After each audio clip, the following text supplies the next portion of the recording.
While disaster movies may be big business at the box office, they have rarely been the focal point for video games. Aside from Disaster Report and maybe Bowser stomping all over my SimCity, there haven't been a whole lot of notable disaster games over the last few decades. One of my favorites growing up was a Super Nintendo adventure game called SOS, which saw you desperately trying to escape a shipwreck before it was fully submerged in icy cold water.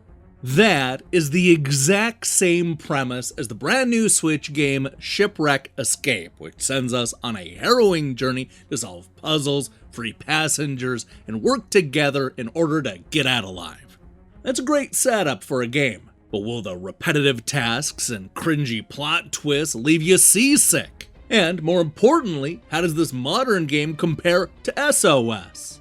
These are just a few of the questions that I want to answer in my review of Shipwreck Escape.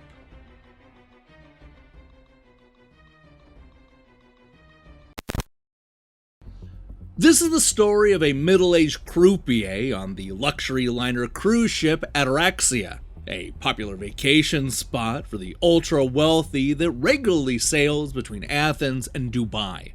I don't think I'm spoiling anything when I tell you that this particular voyage is doomed, something our unnamed hero realizes as he wakes up amongst the debris in the lower decks of the ship. He doesn't remember how he got there or even what happened to the ship, but he knows that the lower deck is slowly taking water, and if he doesn't do something quick, he won't be able to escape. The good news for the croupier is that there's a woman named Kat nearby who's in similar danger. The two agree to help each other make their way to the top of the ship, which means surviving the dangers of the lower deck, exploring the guest cabins, puzzle solving through the entertainment deck, and more. They know that if they don't work together, that they're doomed to drown in the fast approaching water, and they will do anything to avoid that fate. In a lot of ways, Shipwreck Escape feels more like the Lost Vikings than SOS.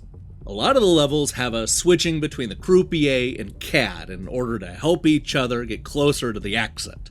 One will need to turn off the electricity in order to let the other pass, while the other might need to turn on the water in order to extinguish a fire standing in the way. There are also keys to collect and extremely hot steam pipes to turn off. The goal of each stage is to get both characters to the exit, where they'll do the whole thing all over again in the next stage. Now, it's probably worth mentioning that not every stage has you controlling both characters, as some levels are designed for only the croupier or Kat. But even when it's a solo stage, the puzzle solving remains the same. A lot of it comes down to turning off the electricity and extinguishing the fires and managing the hot steam pipes in the right order. The levels start out short and simple, but quickly expand into large areas with lots of knobs and buttons, not all of which you're going to need to fiddle with. A lot of the stages in the back half of the game require a lot of trial and error tinkering, so expect to die multiple times before you figure out the right path and buttons to press. Let me tell you, this is especially annoying in the final few stages. Speaking of things that frustrated me about Shipwreck Escape, let's talk about the way the story is handled. This is one of those games that tries to convey what's happening through letters and notes that have been left around the sinking boat. This never worked for me, and it ended up taking me right out of what should have been a tense and visceral experience. A lot of these revelations would have been better suited for cinemas that could have played after each level or before you went into another part of the ship. The game also has a bad habit of dropping game-changing information on you at the worst possible times. I mean, there's a twist that reframes the entire game that snuck into one of the levels through a brief inner monologue. Normally, that'd be fine, but there's no time to read about the massive plot twists when the fire is about to engulf Kat and the water's making it hard for the croupier to breathe. Why reveal such pivotal information at a moment when you have no time to read? Seriously, save that for in between the levels. Either that or, I don't know, add voice acting. The way it's handled here makes it too easy to completely miss valuable information. Sadly, the most disappointing aspect of Shipwreck Escape has nothing to do with the writing or the trial and error puzzles. The real villain here is the repetition. While each part of the ship adds something new, like a portable fire extinguisher, practically all of the puzzles look and act the same.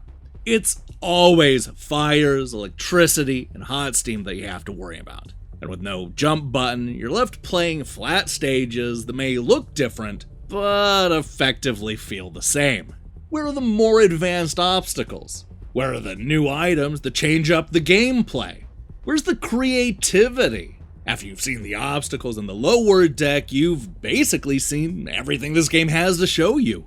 I also found myself unimpressed with the graphics, which are surprisingly boring for a game that takes place on a cruise ship.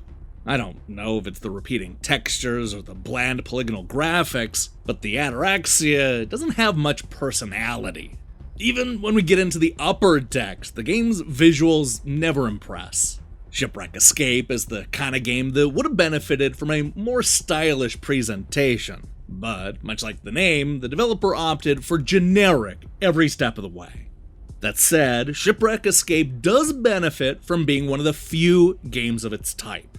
The very fact that there aren't a whole lot of disaster games on the market means that even a game I labeled generic and repetitive can still be worth playing because of its novelty.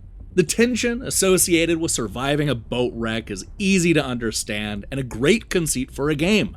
Shipwreck Escape may not fully realize its exciting potential, but it still makes for a fun puzzle game that's worth recommending. Then again, SOS is definitely better.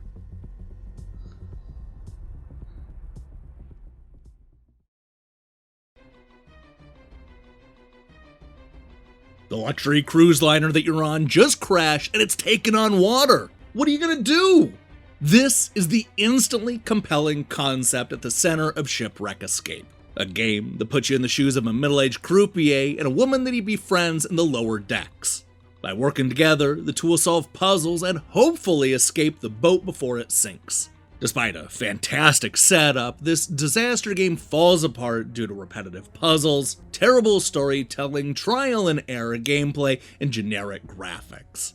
But even with its flaws, the novel conceit and Lost Vikings-style character swapping help Shipwreck Escape stay afloat.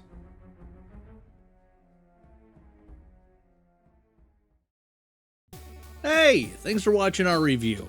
If you liked what you saw here, then you should know that we post new reviews and features almost every day. Now, here's the question I have for you. What is your favorite disaster game? It doesn't have to be a game that centers around disasters. I mean, I'm really only looking for a game that has a disaster in it. So, go ahead and let me see your picks in the comments below. In other news, we'll be back tomorrow with a Batman-themed Game Over episode. If that sounds good to you, then I strongly recommend you click that subscribe button and support what we're doing here. Till then.